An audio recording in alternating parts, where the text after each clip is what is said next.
Bonjour, bien-aimés dans le Seigneur. Ici, c'est le frère Van de la chaîne Christ et la TV. Je suis très heureux de vous retrouver ce matin. En général, ici, il est 7h12. Là, je vais au travail comme ça. En général, les matins, j'aime bien passer les matins dans la prière et dans l'adoration. Les matins, chaque matin, c'est ça que j'aime faire. C'est une pratique que j'aime avoir en fait. Mais ce matin est spécial parce que le Saint-Esprit me pousse à partager ce que je vais partager avec vous aujourd'hui. Je ne sais pas pourquoi. Le Saint-Esprit est en train de me parler et nous devons apprendre à marcher par l'Esprit. Nous devons apprendre à écouter le Saint-Esprit et faire ses instructions en fait, exécuter son instruction. C'est très important. C'est un niveau, si vous remarquez les hommes de Dieu, en général, c'est comme ça qu'ils fonctionnent. Ils disent que non, le Saint-Esprit me dit de dire, le Saint-Esprit me dit de faire. Il faut apprendre à écouter les soupirs du Saint-Esprit et à exécuter, à faire ce qu'il te demande. Bon, je ne sais pas pourquoi il veut absolument que je fasse cette vidéo sur ce sujet. Je vais essayer de le faire. Bon, déjà, avant de commencer mes propos avec vous aujourd'hui, je tiens à préciser que cette vidéo, j'ai bon, ce thème, autant pour moi, excusez-moi, j'ai fait une série, j'ai écrit une série d'interviews sur un sujet, le sujet du mariage. Et je pense que je vais revenir sur ce sujet avec un homme de Dieu, parce que moi j'aime bien questionner les hommes de Dieu. Moi je ne suis pas je ne suis pas un pasteur, en tout cas je n'ai pas de titre, je ne suis pas un homme de Dieu, et j'aime bien questionner les aînés. Quand j'ai fait des séries d'interviews comme ça, en fait, c'est informatif. C'est informatif parce que je me rends compte qu'il y a des sujets, soit qui sont tabous, soit dont on ne parle pas assez, mais qui touchent directement la communauté chrétienne. Et c'est dommage que on n'en parle pas. Moi, mon constat, c'est qu'on n'en parle pas assez. Donc voici pourquoi souvent je tire des sujets, et aussi inspiré par le Saint-Esprit, je tire des sujets et je les aborde sur mes différentes plateformes. Donc c'est un peu ça. Ce sujet en fait est très important parce que ça concerne le mariage. Ça concerne le mariage et c'est un thème que je vais aborder lors de ma série d'interviews que je ferai bientôt par la grâce de Dieu, avec un homme de Dieu que je vais inviter. Le problème, c'est que pour les hommes de Dieu, pour les attraper, c'est très difficile. Mais il y a un homme de Dieu avec qui récemment, qui a décidé de le faire avec moi. Je prie vraiment que ça se passe. Et j'ai la foi de croire que vous serez bénis. Ce sont de très bons contenus qui arrivent. Mais je vais juste ouvrir une petite brèche aujourd'hui avec vous pour qu'on en discute rapidement. Moi, j'aimerais bien qu'on parle par rapport aux frères comme aux sœurs qui veulent se marier mais qui en réalité ne sont pas prêts. Les gens qui veulent se marier, frère ou sœur, tu veux te marier mais tu n'es pas prête. Voilà. Ça, c'est un sujet très important. Parce que beaucoup désirent le mariage, mais en réalité ne sont pas prêts. Moi, j'ai été étonné une fois, quelqu'un me dit, oh non, mais quel serait le prix? Est-ce que vous pensez que le mariage, c'est seulement la prière? Le mariage ne consiste pas seulement la prière. Le mariage ne consiste pas seulement la prière. Et si elle prie, mais d'autres sœurs prient aussi, bien d'autres frères prient aussi, qu'est-ce qui me dit que tel frère ou telle sœur est ma personne parce qu'elle prie? Mais dans l'église, déjà dans l'église, en général, tout le monde prie. Est-ce que la prière doit être je pense que cela peut faire partie des critères, mais ce n'est pas un critère absolu. C'est pas parce que quelqu'un prie qu'automatiquement c'est ma femme ou bien c'est mon mari. Je suis désolé. Ça fait partie des critères, mais c'est pas un critère absolu dans le sens où il n'y a pas que ça qui compte. Voilà, c'est ce que je veux dire. Maintenant, je vais d'abord rectifier quelque chose en disant ceci. C'est une très bonne chose, surtout quand tu es jeune chrétien, de penser au mariage. Pourquoi? Parce que ça te permet de fuir l'impudicité, de fuir la fornication, de fuir des péchés de sexe. C'est très bien de fuir le vagabondage sexuel. Moi, par exemple, c'est ce qui m'a aidé, même si c'est vrai, je suis tombé dans la fornication plusieurs fois. Mais ça m'a beaucoup aidé dans ma vie chrétienne. Parce que j'avais toujours, comment dire ça, dans ma tête, dans un coin de ma tête, le mariage. Et même pour dire, c'est une confidence entre vous, c'est vrai que c'est très intime, mais je vais vous le dire. À chaque fois que j'ai eu une relation, c'était pour me marier. C'est vrai, c'est la vérité. C'est vrai, j'ai vécu dans la fornication pendant longtemps, mais je vous promets qu'à chaque fois que j'ai connu une femme sexuellement, c'était pour l'épouser. Si ce n'était pas ça, je pense que j'aurais couché avec beaucoup de femmes, juste par plaisir. Parce que quand j'étais très jeune, j'ai eu beaucoup de propositions dans ce sens. Dès mon plus jeune âge. Un autre secret que je veux vous dire, j'ai connu ma première femme à l'âge de 20 ans, 19 ans, quelque chose comme ça. Mais je vous dis que dès l'âge de 11 ans, les femmes m'appelaient déjà à être très active sexuellement. J'ai eu des coups dans ma vie. J'ai eu des femmes qui sont venues chez moi. Bon, quand j'ai dit chez moi, c'était dans la maison de mon père et de ma mère pour coucher avec moi. Moi, je vous le dis, vous êtes mes frères. Et je profite de ces témoignages justement aussi pour fortifier aussi tout un chacun, parce que je sais que beaucoup de nos petits frères, si je ne parle pas, si je garde ça pour moi, si je joue le chrétien, comme les gens, le chrétien parfait, juste, qui ne fait jamais de péché, qui n'a jamais péché. Moi, j'ai été surpris un jour. Une femme traitait une autre femme de prostituée. Écoutez bien. Elle traite une autre femme de prostituée, mais elle-même, l'homme avec qui elle s'est mariée, comment dire ça, je vais le dire comme ça dans notre jargon gabonais, la gérait à l'époque avec une autre sœur de l'église. Et elle couchait avec elle. Excusez-moi, non, il couchait avec elle. Mais aujourd'hui, elle a oublié qu'à l'époque, elle se faisait gérer par celui qu'on appelle son mari, mais elle appelle quelqu'un d'autre prostituée. Les gens ont beaucoup tendance à oublier qui ils étaient dans leur passé, les choses qu'ils faisaient. Rien que chrétien, parce qu'elle était chrétienne à l'époque, elle était déjà chrétienne à l'époque. Elle a rencontré son mari dans l'église. Il faut être humble. Je ne suis pas ici pour encourager le péché, mais je suis ici pour vous dire la vérité. Nous, notre objectif, c'est de gagner les âmes. Si tu meurs dans le péché, tu vas en enfer. C'est une perte pour nous. C'est une perte pour nous, c'est une perte pour Dieu. Le plan de Dieu n'est pas que tu meurs dans le péché, mais que tu te répandes et que tu reviennes à lui. Si j'étais mort dans la fornication, je ne serais pas aujourd'hui en train de faire les vidéos que je fais pour encourager les gens à laisser la fornication. Ou bien je ne serais pas peut-être l'homme de Dieu que je suis aujourd'hui pour toi ou bien pour toi qui m'écoutes. Si j'ai cette grâce, c'est parce que Dieu a usé de patience. Dieu a usé de patience envers moi, m'a donné le temps de me repentir, de comprendre. Parce que je ne sais pas si vous avez déjà écouté ce témoignage, ou bien si je l'ai fait, de comment j'ai laissé la fornication. C'est parce que j'étais tellement déçu. Je m'étais rendu compte que je m'étais rendu compte qu'au lieu d'être heureux, j'étais toujours malheureux. Et je me suis rendu compte que, mais pourquoi alors je vis alors dans la fornication, ou bien dans l'impudicité? Ça me sert à quoi en fait? Parce que de toute façon, quand je pratique ça, je suis toujours malheureux en fait.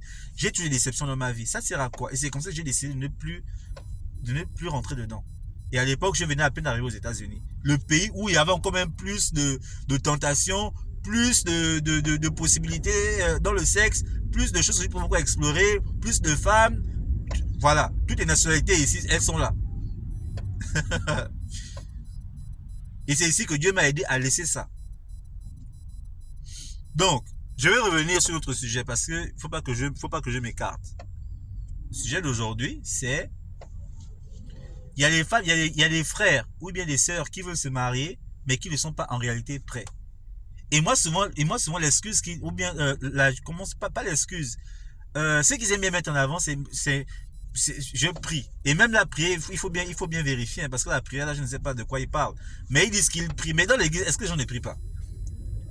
Quand tu es dans l'église même, est-ce qu'il y a des gens qui ne prient pas? Tout le monde prie. Ah mais je sais pas.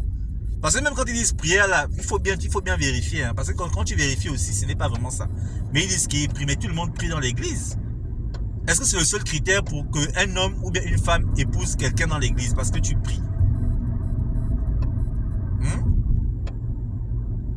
En fait, je suis en train de, comment on dit, en anglais on dit pave the way, je suis en train d'aplanir les sentiers pour la série d'enseignements que je vais faire sur le mariage. Voilà. Et on va bien décortiquer certains points avec un homme de Dieu. Ça veut dire que ce ne seront pas mes propres réponses. Non, là, ça va venir d'un homme de Dieu. En général, quand j'invite un homme de Dieu, je ne discute pas avec eux en avance que tu vas dire ci, tu vas dire ça. Vraiment, je laisse par l'esprit, je lui pose mes questions et lui par l'esprit, il fait. Et voici pourquoi cette série, j'ai mis du temps avant qu'elle ne vienne, parce que je cherchais un homme de Dieu marié, qui est déjà dans le mariage, qui connaît le mariage, pour qu'il puisse venir nous édifier. Voilà. Et voici pourquoi ça a pris autant de temps, en fait. Parce que pour trouver un homme de Dieu disponible, marié, c'était pas facile. Donc, mon frère, ma soeur, je reviens juste en disant ceci, parce que j'ai envie de finir cette vidéo par là. Il y a plusieurs critères. Tu ne peux pas dire que parce que tu es un homme de prière, je dis bien homme soi-disant de prière. Voici pourquoi tu dois te marier ou quoi que ce soit. Le mariage, c'est pas la prière. C'est pas seulement que la prière. Parce que la prière joue un rôle fondamental, important. Et je dis pour les gens qui prient, qui sont vraiment dédiés, c'est pas dans le mariage que tu vas devenir un homme de prière. C'est maintenant que tu es célibataire que tu dois manifester cette envie. D'abord, quand tu pries Dieu, tu ne pries pas un homme. Ok, donc tu dois être un homme de prière. D'abord, tu es chrétien. La prière, moi quand j'étais plus jeune, la prière c'est dialoguer avec Dieu. Si tu es vraiment chrétien affermi, la prière en fait, comment dire ça? La prière, normalement, c'est ta base, c'est ton fondamental. C'est ce qui fait de toi déjà un chrétien. Donc tu dois être un homme de prière parce que tu es chrétien. La prière, c'est un outil. Tu peux pas faire sans la prière. Donc je peux pas compter la prière comme étant un critère. Parce que en tant que chrétien, c'est d'abord ça. C'est d'abord ce qui te définit et qui te caractérise comme chrétien. Tu pries. Parce que tu parles avec Dieu. Tu tisses une relation avec le Seigneur. Et la prière, c'est entre Dieu et toi. Ce n'est pas par rapport à ton mari. Donc arrêtez-moi vos histoires que non, ma fille ou bien mon fils prie. Mais tout le monde prie à l'église. Ok, bon, maintenant il prie. Maintenant, si j'ai 2, 3 frères qui prient aussi, ou bien 2, 3 sœurs qui prient aussi, je fais comment pour choisir? Parce que tous sont des femmes de prière, ou bien tous sont des hommes de prière. Finalement, qu'est-ce qui définit mon choix? Ah, c'était la première chose que j'ai envie d'enlever dans la tête des gens. Arrêtez-moi avec vos histoires de je prie. Et même là, quand ils disent là, il prie bien, elle prie là. Quand tu vérifies bien, ce n'est pas ça. Parce que j'ai fait une vidéo ici où j'ai dit que la prière, ça ne s'arrête pas seulement dans les 4 murs de l'église. Beaucoup de gens sont des gens de prière seulement à l'église, je vous dis. Je vous dis. On prie là fort. C'est seulement quand on est au milieu des gens, quand on nous voit. Et Jésus-Christ parle même de ça. Il faut faire attention. Dès que le pasteur est là, dès que les gens te voient, dès que tu es sur la chair, c'est là où mais quand maintenant tu es seul avec Dieu, quand tu es dans le secret, tu n'as pas de vie de prière. Il faut d'abord régler ça aussi. Bon, je ne vais pas m'attarder dessus, j'en ai déjà parlé dans une vidéo précédente. La deuxième chose, c'est qu'il y a des critères. Le mariage, il y a beaucoup de critères qui rentrent en compte. Et l'un des critères qui joue beaucoup, c'est le critère culturel. Quand je dis culture, ce n'est pas forcément par rapport à la nation. Quand je dis culture, c'est beaucoup plus par rapport à, comment on dit ça en français? En tout cas en anglais, on dit ton background. Ça veut dire d'où tu viens. Je m'explique. Si tu es un homme, comme nous là par exemple, je vais prendre mon exemple parce que j'aime bien parler de moi. J'aime pas indexer les autres. Quelqu'un comme moi par exemple, moi j'ai vécu dans une maison avec mon père et ma mère où je voyais ma petite soeur de 11 ans, je dis bien ma petite soeur de 11 ans, faire la cuisine, s'occuper de la maison.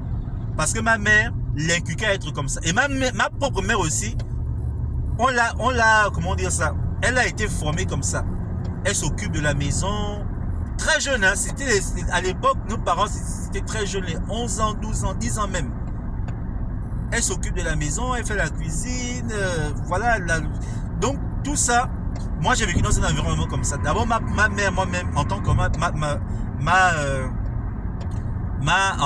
entraîné comme ça. Tu vois, même si c'est vrai que je suis un homme désordonné, mais à cause de ma mère, il y a quand même des niveaux de désordre, tu vois. Il y a quand même des choses que j'ai fait parce que je sais que, oh maman, non, elle me faisait ça quand j'étais très jeune.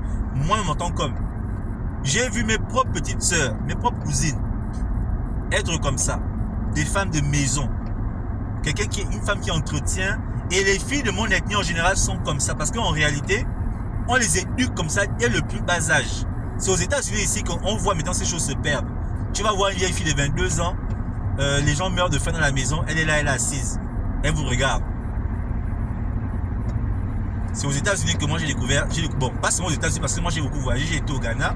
C'est quand j'ai été confronté aux autres ethnies de mon pays, comme aux autres nationalités, que je me suis rendu compte que non, ce ne sont pas toutes les femmes qui sont comme ça. Et ça vient vraiment au niveau de ce qu'on appelle l'éducation, c'est ce que j'appelle la culture aussi. Ton éducation, d'où tu viens, voilà, d'où tu viens.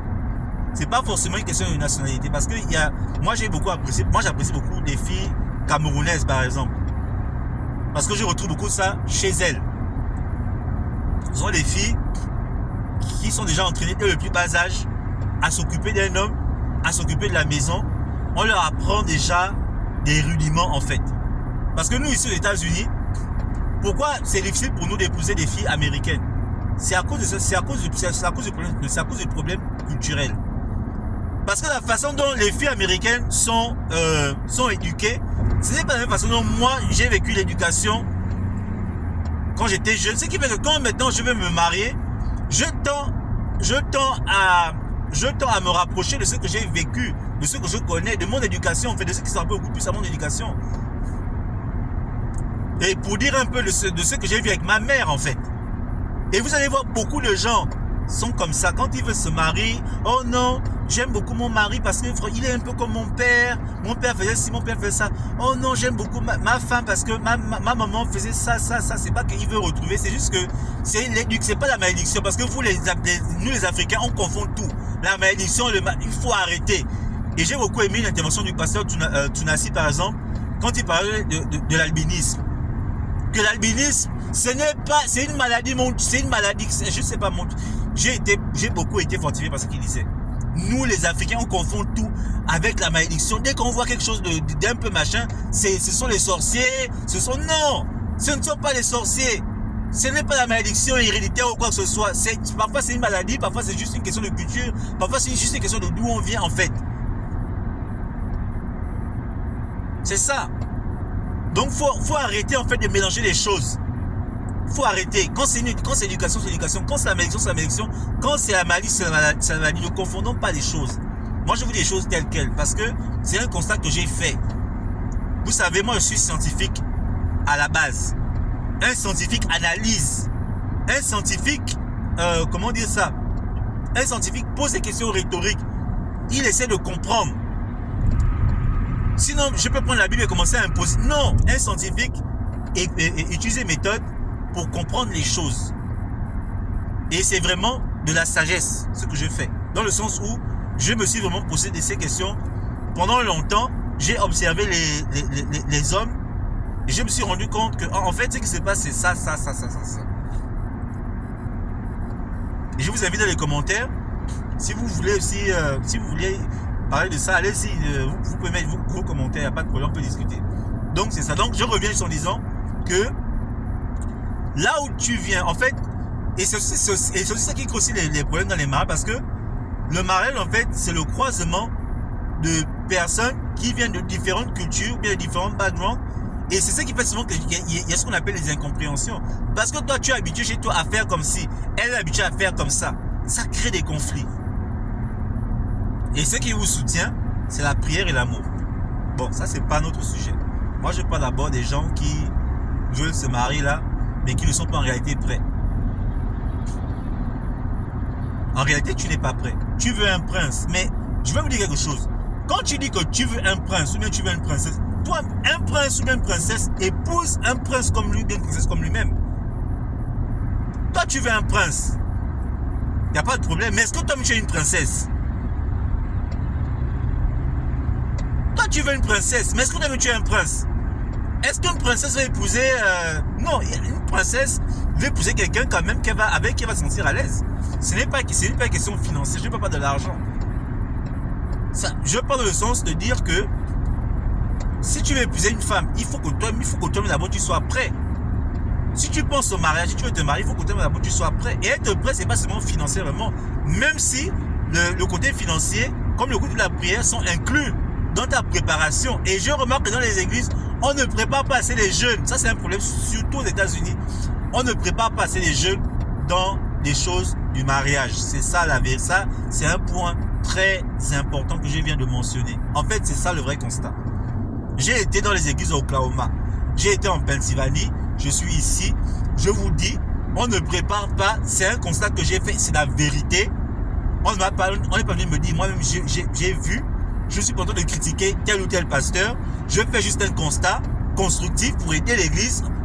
L'église aux États-Unis, on ne prépare pas les jeunes. Les jeunes ne sont pas préparés là-dedans. Et pour préparer les jeunes, nos jeunes frères et sœurs, pour le mariage, ce n'est pas seulement la prière. La prière fait partie de la préparation, mais ce n'est pas absolu, ce n'est pas la seule chose. Quelqu'un peut être super, et même là, parce que quand tu viens, je vous jure que si tu vérifies même la prière là, c'est seulement à l'église.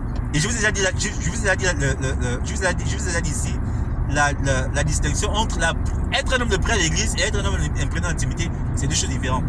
Bref, on va pas revenir dessus. Je disais, et même quand tu vérifies la prière, c'est pas vraiment la prière, c'est pas vraiment ça. Quand tu vas te marier, est-ce que tu vas passer du lundi au lundi, est-ce que tu vas passer toute ta vie à prier? Quand tu vas te marier, tu devras t'occuper d'une femme, tu devras t'occuper d'un homme.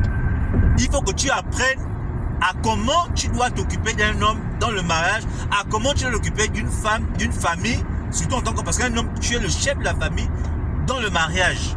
Est-ce que tu es prêt à faire ça? Est-ce que tu es prêt à ça? Est-ce que tu sais comment t'occuper d'un homme? Est-ce que tu as eu les rudiments? Est-ce qu'on t'a appris? Parce que ce sont des choses qu'on apprend. Les gens veulent faire les choses comme les extraterrestres. Tu n'as jamais appris, on t'a jamais appris. Et c'est normal. Et je comprends beaucoup de gens, beaucoup de nos frères et sœurs. Tu n'as jamais appris, on ne t'a jamais appris. C'est normal que tu sois déficient, c'est-à-dire que tu ne connais pas.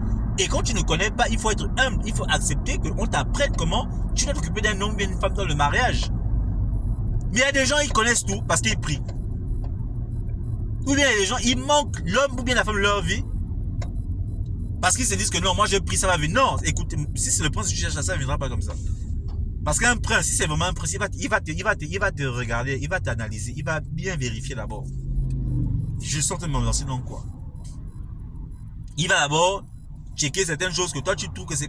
Parce que lui en fait, écoutez, le mariage, c'est plus compliqué que le copinage.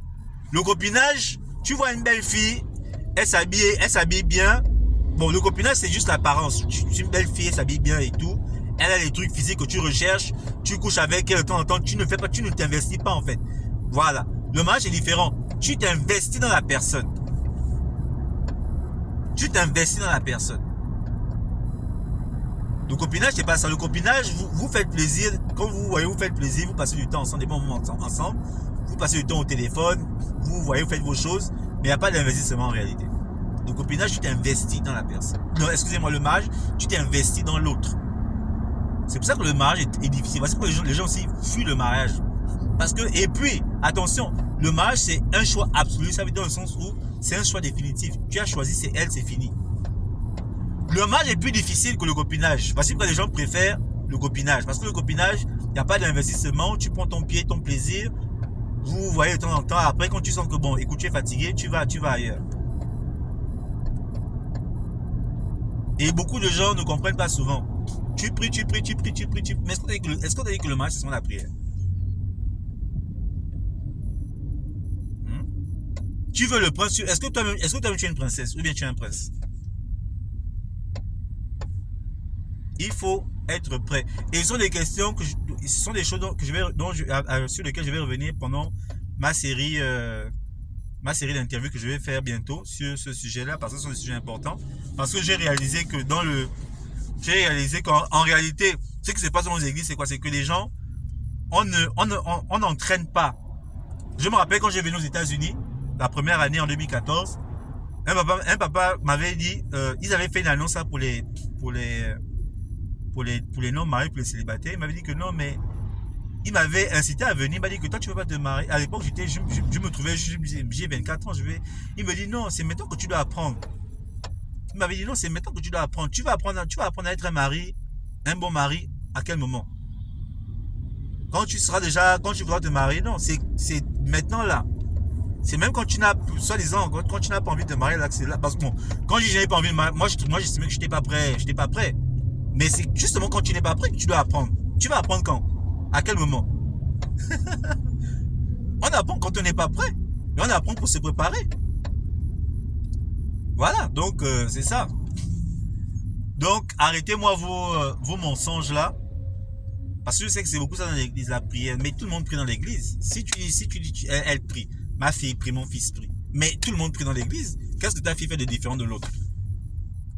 Bon, maintenant, si elle prie, donc, parce que, donc, dès que je rencontre une femme qui prie, ou bien dès que je rencontre un homme qui prie, je l'épouse. C'est ça que ça veut dire. Un chrétien de ce nom, mais la prière n'est pas un critère. La prière, c'est ton quotidien. La vérité, c'est parce que il y a pas de, les gens ne craignent pas dans l'église, en fait. Voici pourquoi aujourd'hui, on doit maintenant énoncer la prière comme un critère. Parce qu'il n'y a pas de vrai, les gens ne sont pas vraiment engagés dans le Christ. C'est ça la vérité. C'est ça que ça veut dire, en réalité. La deuxième chose, c'est juste dire que être un bon mari, une bonne femme, ça s'apprend. Ça s'apprend. Ça s'apprend.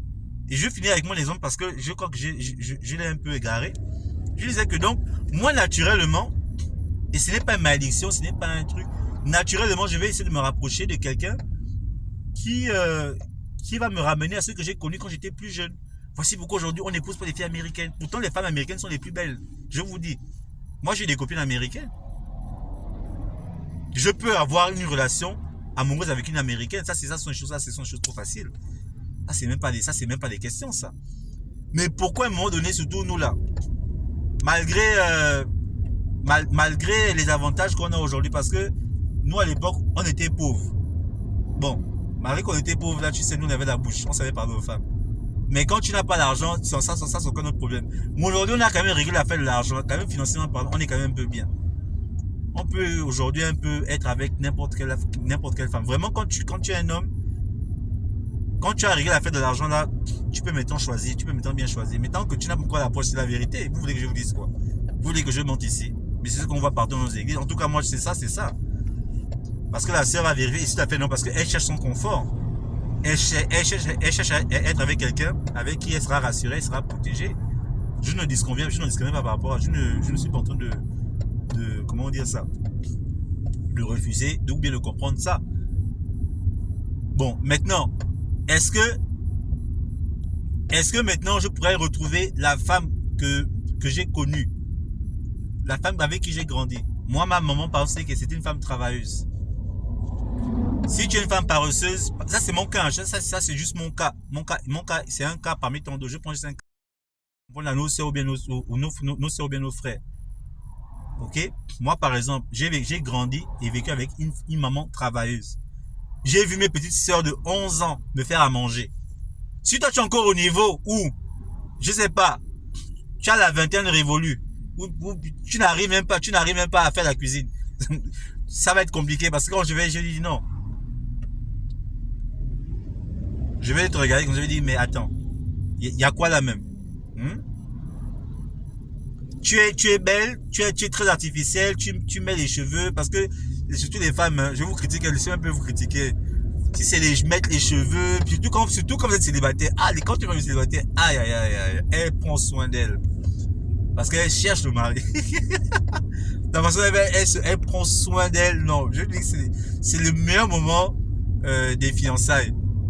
Donc, c'est parce que quand elle a les fiançailles, elle sait qu'elle est en concurrence, elle sait que voilà, ce n'est pas encore le mari n'est pas encore arrivé, donc elle prend soin, elle s'occupe de toi. Ok. Donc, ça c'est moi, ça c'est un exemple parmi tant d'autres. Moi par exemple, je vais regarder une femme travailleuse. Hormis le côté beauté, hormis le côté que tu es une belle femme physiquement, même si c'est vrai que je suis un homme, ça aussi je vais regarder forcément parce que je suis un être humain. Mais je vais aussi regarder que, bon, c'est ok, elle a passé l'étape physique, très attirante physiquement. Maintenant, du côté, est-ce qu'elle est travailleuse? Est-ce qu'elle prie? Est-ce qu'elle est engagée dans le Seigneur? Est-ce qu'elle est déterminée pour Dieu? Est-ce qu'elle peut prendre soin de maison? Et ça sont les choses que un homme qui veut se marier regarde. Un homme qui veut le copinage, il n'a pas besoin de regarder tout ça. Dès qu'il a vu l'artifice, dès qu'il a vu la beauté de la femme, dès qu'il a vu les formes de la femme, il est satisfait, c'est bon, il peut lancer son truc. Mais un homme qui veut se marier, même une femme qui veut se marier, il va aller en profondeur, elle va aller en profondeur. Est-ce qu'il est comme ci? Est-ce qu'il peut prendre soin de moi? Est-ce qu'il peut faire ci? Est-ce qu'il peut faire ça? Est-ce qu'il peut se présenter à ma famille? Est-ce que, voilà. Vous voyez que si, et c'est pour dire ceci à nos frères et sœurs, si vous vous arrêtez seulement sur le critère physique, quand je dis je vais pas dire, ok, je vais dire ça comme ça. Si vous arrêtez seulement sur les critères physiques,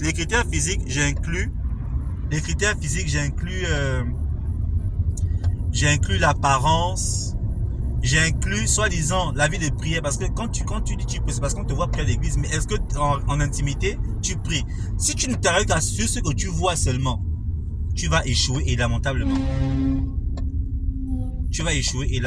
Voici pourquoi les païens font les meilleurs mariages que nous les chrétiens, parce que eux, ils vont en profondeur. C'est vrai, nous sommes contre la fornication, nous sommes contre le truc, mais eux ils vont vraiment en profondeur. En fait, ils se connaissent. Nous les chrétiens, nous jouons un jeu. Quand on est à l'église, on est quelqu'un. Quand on est hors de l'église, on est quelqu'un d'autre. On joue un jeu en fait. Et c'est ça, et c'est pour ça que beaucoup de gens sont déçus. Après, quand ils rentrent dans le mariage, ils sont maintenant déçus, ils sont rendus compte, oh, mais en réalité, tu n'es pas celle que je pensais. Parce que c'était un jeu que la paire de frères ou bien la sœur jouait. À l'église, ce sont les belles perruques que tu mets à la maison. Quand tu vois la tête de la petite, tu dis, mon Dieu. Mais entre la fille que j'ai vue à l'église et celle que je vois dans la maison, c'est totalement, c'est deux mondes différents. Parce qu'on joue un jeu. Le frère aussi, à l'église, très tiré, mais quand tu rentres à la maison, oh, désordonné, comme moi là, désordonné, ce dernier. Tu vois, il faut être sincère. Il faut être vrai. Ces choses ne sont pas mauvaises. Voilà. Donc, c'est juste un préambule de ce qui arrive, parce que j'ai vraiment, le Saint-Esprit m'a aidé à faire cet effort de rassembler tous ces questionnements, toutes ces choses et les mettre sur la table pour que les gens comprennent. Parce qu'on a même perdu beaucoup. C'est quoi les fiançailles? Moi, je suis souvent surpris. Hein.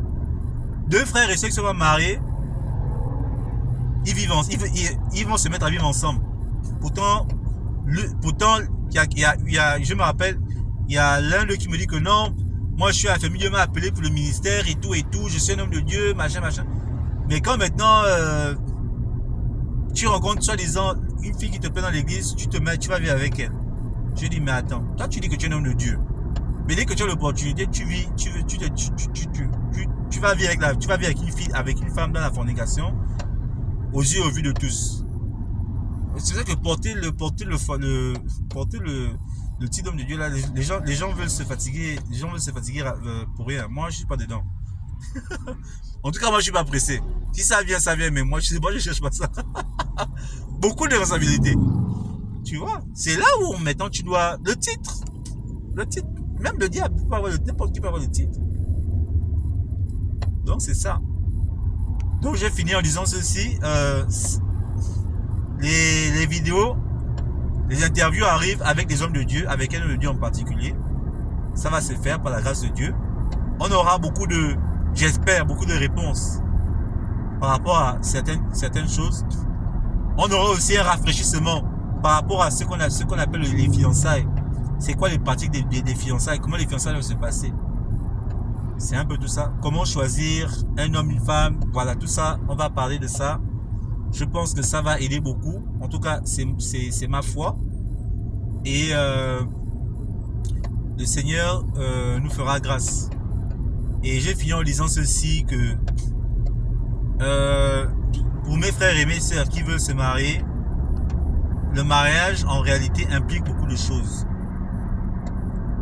La prière, les finances, être un homme ou une femme responsable, être un homme ou une femme qui peut s'occuper d'une famille, il y a beaucoup de choses. C'est pas seulement c'est pas seulement l'apparence physique. C'est pas seulement la manne financière ou bien non. Il y a tellement de choses qui sont incluses là-dedans. Tellement de choses. Tellement de choses. Et c'est dommage que nos parents qui sont dedans, souvent, ne nous entraînent pas assez. Parce qu'en réalité, souvent, les gens ont besoin d'être entraînés à être un bon mari, à être une bonne femme dans le foyer, désolé. Ce sont des choses qu'on apprend, on ne naît pas en connaissant ces choses de façon innée, non, on apprend ça. Parce que quand je vous ai pris l'exemple de moi, par exemple, ce qui fait que nous, pardon, mon ethnie, les filles sont de très bonnes femmes. Excusez-moi de le dire comme ça, laissez-moi quand même mettre mes soeurs en lumière pour nous pendant moins quelques minutes. Ce sont de très bonnes femmes dans le foyer. Maintenant, elles ont d'autres défauts. Mais en termes de foyer, s'occuper de la maison, s'occuper du mari, s'occuper des enfants, ce sont de très recommandées femmes. Voilà. Maintenant, pour le reste, parce que nul n'est parfait, il y a toutes les choses qu'on doit apprendre, qu'on doit améliorer, qu'on doit parfaire. La vie en général, c'est ça. Toujours s'améliorer dans plusieurs domaines. Donc, c'est ça. Et j'ai béni beaucoup nos mamans pour le travail qu'elles font parce qu'aujourd'hui, avec la maturité et le temps, avec l'expérience que j'ai eu quand même parce que j'ai quand même fréquenté beaucoup de femmes dans ma vie, je me suis rendu compte que voilà. Quand on épouse une femme, ou bien quand on décide de se marier, ça ne s'arrête pas seulement à ce qu'on voit, mais ça va au-delà. Et c'est ce qui rend cela difficile. Voici pourquoi il faut être enseigné, il faut être entraîné. Donc je vais arrêter cette vidéo par là et j'espère que c'est beaucoup plus une vidéo d'introduction. J'espère que cela va commencer à ouvrir les yeux à certaines personnes sur les pratiques du mariage, des fiançailles, de comment choisir son homme et tout. J'espère que ça va vous aider. Et certainement d'ici là, je vais commencer la série de l'enseignement, la série d'interviews dessus avec un Dieu qui viendra sur mes plateformes. Et on en parlera en long et en large. Que le Seigneur vous bénisse. Moi, je repars dans mes adorations du matin. Bisous, bye bye.